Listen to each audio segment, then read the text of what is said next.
আসসালামু আলাইকুম এভরিওয়ান।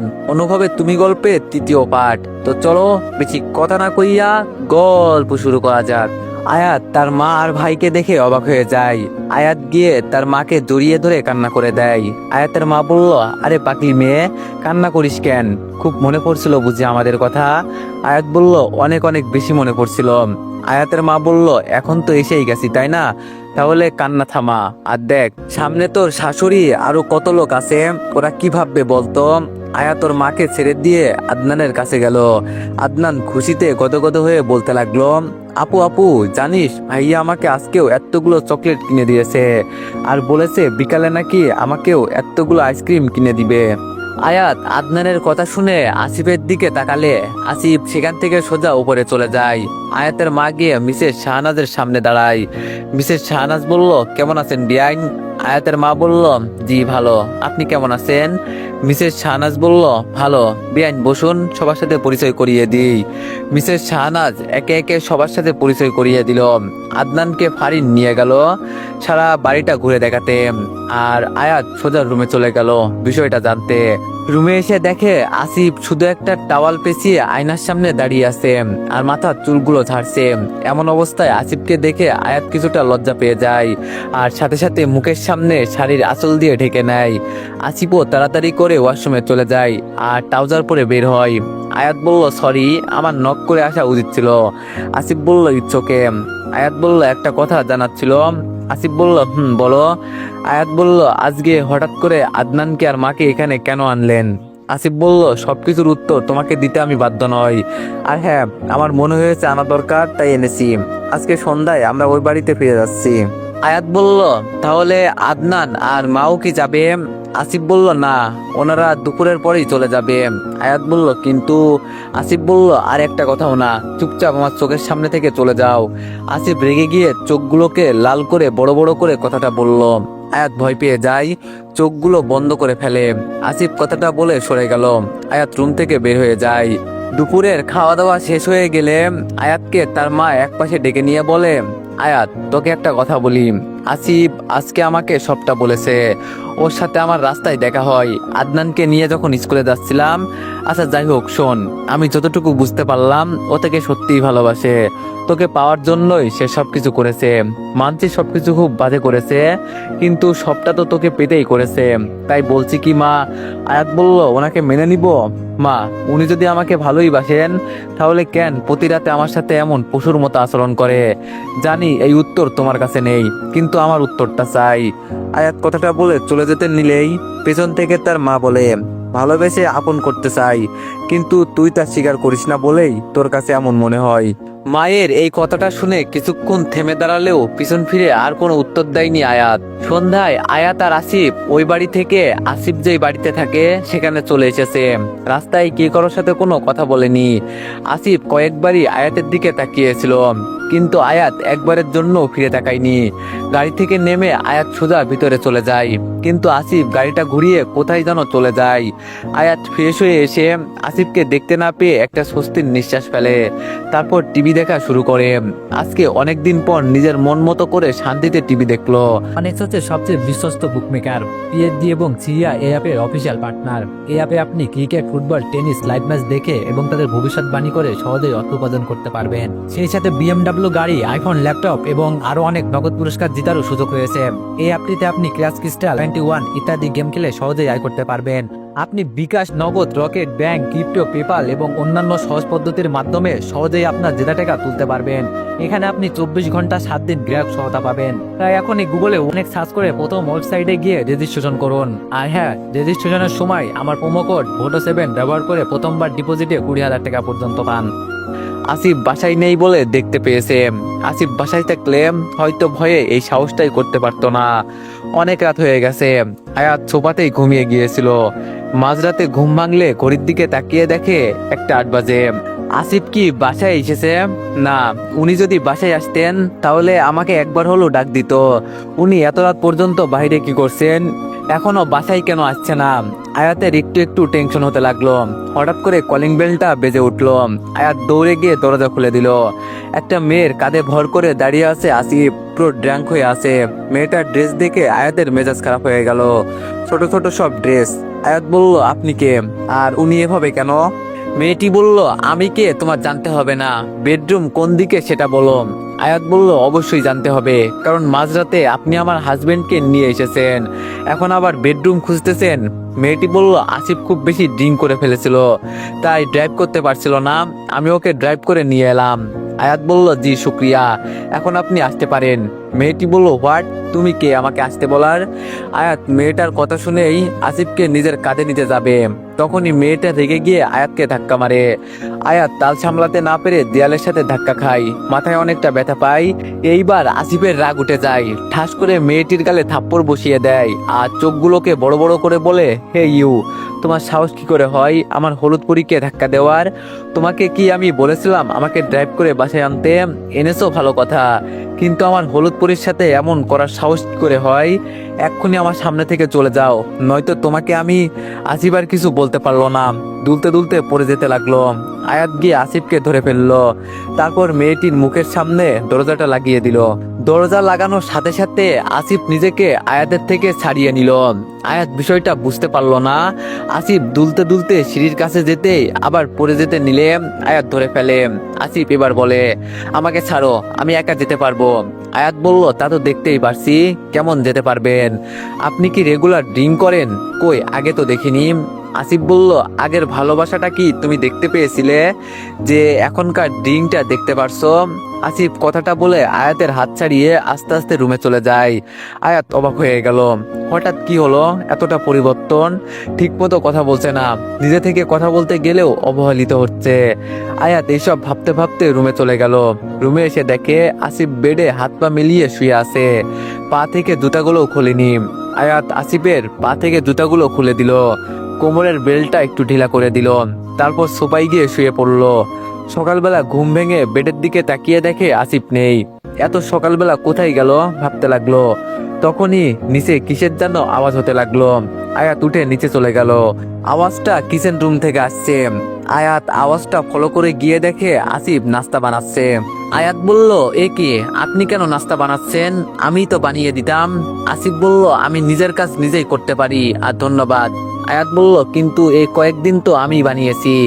আসিফ বলল, তখন অনেক কিছু হয়েছে, এখন আর তেমন কিছুই হবে না, সবকিছু একদম আলাদা আলাদা হবে। আর হ্যাঁ, তুমি যা ইচ্ছা করতে পারো, আমি বাধা দিব না। আয়াত বলল, আপনি কি বলতে চাচ্ছেন? আসিফ বলল, আজ থেকে তুমি মুক্ত। আমি ওই দিন রাতে এটা ভালো করেই বুঝে গেছি, জোর করে ভালোবাসা হয় না, আর তুমি আমাকে ঠিক কতটা ঘৃণা করো, তাই আর কোনো প্রকার জোর করব না। তোমার নাস্তাও টেবিলে বানিয়ে রেখেছি, মন চাইলে একসাথে বসে নাস্তা করতে পারো। আসিফ কথাটা বলে টেবিলে চলে গেল। আয়াত স্তব্ধ হয়ে দাঁড়িয়ে আছে। তাহলে কি আসিফ ওর কথায় কোনোভাবে কষ্ট পেয়েছে? না, আমার এভাবে কথাগুলো বলা ঠিক হয়নি, কিন্তু উনি আমার সাথে যা করেছেন তার কাছে তো এই কথাগুলো অতি সামান্য। এই কথাগুলো মনে মনে বলতে লাগলো।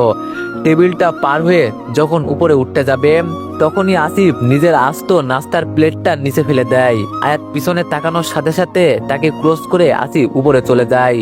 নাস্তার প্লেটে নাস্তা সম্পূর্ণ রয়ে গেছে। তাহলে আসিফ কেন এভাবে ফেলে দিল? তাহলে কি আসিফ রাগ করে এইসব করছে? আয়াত নিচ থেকে খাবারগুলো তুলে পরিষ্কার করছিল, হঠাৎ কলিং বেল বেজে উঠলো। আয়াত হাতটা মুছে গিয়ে দরজা খুলে দিল। একটা মেয়ে হাতে লাগেজ নিয়ে দাঁড়িয়ে আছে, কাপড়গুলো ঠিক কাল রাতের মেয়ের মতোই। চোখ থেকে গ্লাসটা খুলে মেয়েটি জিজ্ঞেস করলো, হু আর ইউ? আয়াত বলল, আমি আয়াত, আপনি? মেয়েটি বলল, ও, তাহলে তুমি সেই মেয়ে যার প্রেমে পড়ে কিডন্যাপ করে বিয়ে করেছে? আয়াত বলল, কে আপনি? আসিফ বলল, আরে দিদাম, তুমি কেমন আছো? আসিফ পিছন থেকে কথাগুলো বলল, আর সাথে সাথে মেয়েটি আসিফকে জড়িয়ে ধরলো। দিদাম বলল, আমি ভালো আছি, তুমি কেমন আছো? আসিফ বলল, আমিও ভালো আছি। তো তুমি একা আসলে নাকি ফুপি কই? দিদাম বলল, আম্মু তোমাদের বাসায়, আর তুমি ওইখানে নেই বলে আমি সোজা এখানে চলে এসেছি। আসিফ বলল, ভালো করেছো, যাও রুমে গিয়ে ফ্রেশ হয়ে নাও। দিদাম বলল, আগের রুমটাই কি এখন আমার জন্যই রয়ে গেছে? আসিফ বলল, যেখানে ইচ্ছা হয় সেখানে থাকতে পারো। দিদাম তার লাগেজটা নিয়ে আয়াতকে ক্রস করে যাওয়ার সময় একটা বাঁকা হাসি দেয়, তারপর উপরে যেতে লাগে। আয়াত নিজের রুমে যাওয়ার জন্য দিদামের পিছু পিছু উঠছিল। দিদাম আসিফ আর আয়াতের রুমের ভিতরে ঢুকতে নিলেই আয়াতের সামনে গিয়ে বলে, সরি, এটা আমাদের রুম, আই মিন ওনার আর আমার, তুমি অন্য যে কোনো রুম নিতে পারো এটা ছাড়া। দিদাম বলল, আসলে এই রুমটা একসাথে থেকে অভ্যাস হয়ে গিয়েছিল, তো তাই আর কি। ওকে আমি আসছি। দিদাম চলে গেল, কিন্তু এটা কি বলে গেল আয়াতের মাথায় ঢুকছিল না। উনি আর দিদাম কি একসাথে থাকতেন আগে? এইসব ভাবতে ভাবতে ফ্রেশ হতে গেল। ফ্রেশ হয়ে এসে দেখে আসিফ একদম ফর্মাল ড্রেসে। আয়াত বিছানা গুছাতে গুছাতে বলে, কোথাও বেরোচ্ছেন? আসিফ নিশ্চুপ। আয়াত বলল, আমি কিছু জিজ্ঞেস করেছি। আসিফ বলল, আজকে থেকে অফিসে যাব। আসিফ আর কিছু না বলে সোজা চলে গেল।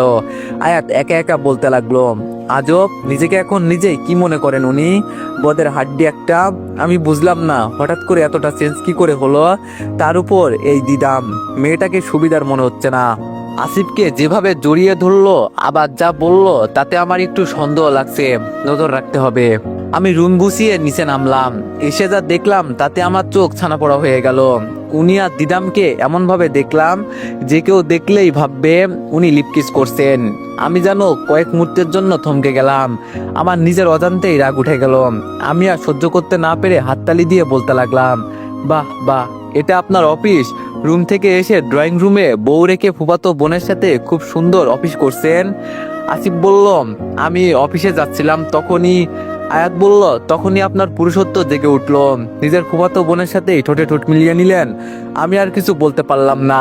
তার আগেই আমার গালে কষিয়ে একটা থাপ্পড় বসিয়ে দিলেন উনি। তাল সামলাতে না পেরে আমি সোফায় পড়ে যাই, গালে হাত দিয়ে ওনার দিকে তাকাই। উনি আমার দিকে খুব রাগি লুকে তাকিয়ে আছে। তারপর আঙ্গুল তুলে আমাকে উদ্দেশ্য করে বললেন, তুমি যেগুলো বোঝার সেগুলো কখনো বোঝার চেষ্টা করো না, আর যেগুলো না বোঝার বা হয়নি তার নিজ থেকে বানিয়ে বুঝে নাও। আমি রুম থেকে অফিসে যাচ্ছিলাম, ঠিক তখনই সোফায় দিদাম চিৎকার করে ওঠে। আমি জানতে চাইলে ও বলে, চোখে কি যেন একটা পড়ছে আর খুব জ্বালা করছে, তাই আমি ফু দিয়ে দিচ্ছিলাম। আর তুমি এতটুকু বিশ্বাস নেই তোমার আমার প্রতি? দিদাম বলল, আই এম সরি, আমি বুঝতে পারিনি আয়া তেমন রিয়েক্ট করবে। বুঝতে পারলে আমি কখনোই বলতাম না। Trust me Asif. দিদাম আসিফের সামনে গিয়ে ন্যাকামি করে কথাগুলো বলে। আসিফ আমার দিকে এক নজর তাকিয়ে চলে যায়। তারপর দিদাম একটা শয়তানি হাসি দিয়ে চুলগুলে ফু দিয়ে রুমে চলে যায়। ওর হাসি দেখে আমার কেন যেন মনে হলো সে এটাই চেয়েছিল। আমার নিজের প্রতি নিজেরই ঘৃণা হতে লাগলো। আমি এতটা নিম্ন মানসিকতার মানুষ কি করে হলাম? উনি আমার সাথে খারাপ ব্যবহার করলেও কখনো তো অন্য মেয়ের সাথে খারাপভাবে মেশেনি। আমি রুমে এসে বেডে চোখ বন্ধ করে শুয়ে আছি। চোখ বন্ধ করতেই কেউ আমার কানের কাছে এসে চিৎকার করে বলে, ভাউ। আয়াত একটু ভয় পেয়ে যায়। ভাবি, রিল্যাক্স, আমি ফারিন, দেখো। আমি চোখ খুলে দেখি সত্যি ফারিন এসেছে। আমি একটা স্বস্তির নিঃশ্বাস ফেলে বলি, ও তুমি তুমি তো আমাকে একদম ভয় পাইয়ে দিলে। ফারিন বলল, আচ্ছা আচ্ছা সরি। বাই দা ওয়ে, ভাইয়াকে দেখতে পাচ্ছি না, ও কোথায়? আমি বললাম, উনি তো অফিসে চলে গেছেন। আমার কথা শুনে ফারিন একদম অবাক হয়ে যায় আর চোখগুলো বড় বড় করে বলে, হোয়াট? ভাইয়া অফিসে গেছে? কিভাবে কি? যে মানুষের অফিসের নাম শুনলে জ্বর এসে যেত, উনি আজকে অফিসে গেছে? আমি বললাম, আমিও বুঝতে পারলাম না আজকে হঠাৎ করে নিচ থেকেই। ফারিন বলল, ভালোই হয়েছে, সব তোমাকে ভালোবেসে। যাই হোক, আমার ওই সাতচন্নি বোনটা কই? আমি বললাম, তোমার বোন? ও দিদামের কথা বলছো? ফারিন বলল, ওকে ছাড়া আমি আর কাকে সাতচন্নি বলবো বলো? ও তোমাকে তো আসল কথা বলা হয়নি। আমি বললাম, কি কথা? ফারিন বলল, ও কিন্তু ভাইয়াকে অনেক ভালোবাসতো, ইভেন এখনো বাসে। ভাইয়ার কথা শুনলে একদম পাগল পাগল হয়ে যায়। দেখলে না, ভাইয়া ওই বাসায় নেই বলে এখন এই বাসায় চলে এসেছে। ভাবি, তোমাকে একটা কথা বলি, ভাইয়াকে একটু সাবধানে রেখো। বলা তো যায় না, ছেলে মানুষের মন কখন কোথায় কিভাবে গলে যায়। যদিও ভাইয়া ওকে তেমন একটা পাত্তা দেয় না, তবুও সুরক্ষা বলে একটা কথা আছে, সাতচন্নির নজর বলে কথা।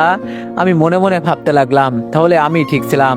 তখনকার ঘটনাটা দিদাম ইচ্ছা করে করেছে, যাতে করে আমাদের মাঝে ঝগড়া সৃষ্টি হয় আর সেই সুযোগটা নিতে পারে। দিদাম, তুমি বড্ড বড় ভুল করে ফেললে। তুমি আমার স্বামীর দিকে নজর দিয়ে বড় ভুল করেছো। আজকে যে থাপ্পড়টা আমি খেয়েছি তার থেকে জোরে থাপ্পড়টা তোমাকে আমি খাইয়ে ছাড়বো বলে দিলাম। ফারিনের ধাক্কায় ধ্যান ভাঙলো আমার। ফারিন বলল, ভাবি তুমি আবার কই ডুবে গেলে? আমি বললাম, আরে না, বলো তো আজকে হঠাৎ? ফারিন বলল, আসলে ভাবি তোমাকে একটা কথা বলার ছিল, আর একটা হেল্পও লাগতো। আমি বললাম, আচ্ছা তাহলে বলো কি কথা আর কি হেল্প করতে পারি? ফারিন বলল, ভাবি আমি একজনকে খুব ভালোবাসি, সেও আমাকে খুব ভালোবাসে, কিন্তু ওর ফ্যামিলিটা আমাদের মতো না, ওরা একটু নিম্ন। তাই আমার সাথে রিলেশনটা রাখতে চাচ্ছে না, কারণ ও জানে আমাদের ফ্যামিলি আমাদের সম্পর্কটা মেনে নিবে না। তাই সে চায় না সম্পর্কটাকে গভীরে নিয়ে গিয়ে একা হয়ে যেতে। কিন্তু ভাবি, আমি সত্যি তাকে খুব ভালোবাসি, আমি ওকে ছাড়া বাঁচবো না। প্লিজ ভাবি, তুমি কিছু একটা করো। আমি বললাম, আমি আবার কি করব, কি বা করতে পারি আমি? ফারিন বলল, তুমিই পারবে ভাবি। আমি জানি একবার ভাইয়া যদি রাজি হয়ে যায় তাহলে বাবা কখনো ভুলেও না করবে না। আর আমি এটাও জানি ভাইয়া তোমাকে অনেক ভালোবাসে, সে তোমার কথা কখনো না করতে পারবে না। প্লিজ ভাবি, প্লিজ। আমি বললাম, কিন্তু? ফারিন বলল, ভাবি তুমি আর কোনো কিন্তু বলো না, আমি তোমার কাছে চিরকৃতজ্ঞ থাকবো। আমি তোমার পায়ে ধরে বলছি, প্লিজ এই হেল্পটা করে দাও। ফারিন এই বলে আমার পা ধরতে নিলে তাকে বাধা দিয়ে দাঁড় করিয়ে বলি, কি করছো কি? তুমি আমার পায়ে কেন পড়বে? আচ্ছা, আমি আজকেই তোমার ভাইয়ের সাথে এই বিষয়ে কথা বলবো। ফারিন বলল, থ্যাংক ইউ ভাবি। ফারিন আমাকে জড়িয়ে ধরলো, আমিও তাকে জড়িয়ে ধরলাম। ও আজকে অনেক খুশি, খুশি হবেই না কেন, ও তো ধরেই নিয়েছে আমার কথায় আসিফ মেনে নিবে। কিন্তু আমার যে মনে মনে ভয় হচ্ছে, যদি উনি আমার কথা মেনে না নেয়, যদি বড় কোনো ঝামেলা বেঁধে যায়, তখন কি হবে? আমি ফারিনের সামনে দাঁড়াবো কি করে? ফারিন বলল, আচ্ছা ভাবি, আমি তাহলে এখন আসি, একটা ফ্রেন্ডের বাসায় যেতে হবে। আমি বললাম, সে কি এখনই চলে যাবে? লাঞ্চটা করে যাও। ফারিন বলল, না ভাবি, আরেকদিন, আজকে এমনিতেই লেট হয়ে গেছে, যা বলেছি মাথায় রেখো। আর হ্যাঁ, সাতচন্নির থেকে সাবধানে থেকো, ও তোমার ক্ষতি করতেও পিছু পা হবে না, ভাইয়াকেও চোখে চোখে রেখো। আমি বললাম, ফারিন বলল, আচ্ছা আমি তাহলে এখন যাই, টেক কেয়ার, উম্মা। ফারিন আমার গালে কিস করে চলে গেল। পাগলি মেয়ে একটা, কিন্তু খুব সহজ সরল। কতটা সহজে আমাকে আপন ভেবে ফেললো। কিন্তু এমন সহজ সরল মেয়েদের সাথেই যে খারাপ হয়ে থাকে, ফারিনের সাথে যেন এমন কিছু না হয়। সন্ধ্যা হয়ে গেল, কিন্তু এর মাঝে একবারও ওনার কোনো ফোন এলো না। যদিও ফোন করার কথা না, তবুও কেন জানি মনে হচ্ছিল উনি কল করবেন, কিন্তু না, কল করেননি। কলিং বেলটা বাজার সাথে সাথে দৌড়ে গিয়ে দরজা খুলে দিলাম। ওনার সাথে যাকে দেখলাম তাতে মেজাজ গরম হয়ে গেল। দিদাম আসিফের হাত ধরে দাঁড়িয়ে আছে, তার মানে বিকালে দিদাম ওই জন্যই বাইরে গিয়েছিল। উনি আর দিদাম আমাকে ক্রস করে ভিতরে ঢুকছিল। তখন আমি জিজ্ঞেস করলাম, এত দেরি হলো কেন? বাবার কাছ থেকে জেনেছি অফিস টাইম নাকি 5টায় শেষ। উনি আমার কোনো কথার জবাব না দিয়ে উপরে চলে গেল। আমি ওনার পিছন পিছন যেতে নিব, তার আগে দিদাম আমার সামনে এসে দাঁড়াই।